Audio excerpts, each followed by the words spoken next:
What's up? My name is F.A.T.A.L.E. It's an acronym for all the afflictions the Lord endured. I'm an MC from the South Bronx.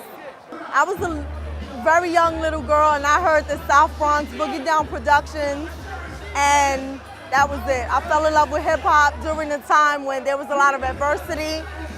Similar to KRS-One, I was actually in a shelter when his album dropped, and I was a little girl, and hip hop was always my therapy, my respite, and I was a poet.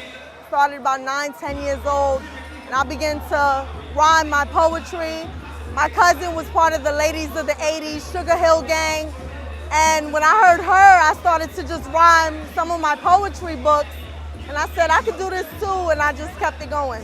I would say, actually, I was at a jam, and the South Bronx came on, Boogie Down Productions, and I was like, oh shit, I'm from the South Bronx, and that was it for me.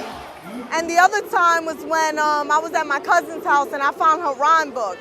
That's when she was signed to Sugar Hill, and I started reading it, and I was like, okay. It was in the family, between the South Bronx, cousin on Sugar Hill. I was like, I think I could do this. My biggest challenge has been just being a female in the game, not really having a crew. I got with DJ Heavy Kev about 1.5 years ago. I've heard a lot of people say, as a female, especially a Latin female, you need an endorsement, you need a team, you need a crew, and I never had that. So when I got with Heavy Kev, he's a legend in the game.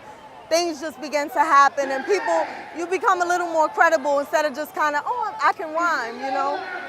Lyrics and not gimmicks. I mean, I grew up Mobb Deep, KRS-One, Nas, just real MCs that you could just listen to what they're saying and kind of rewind it.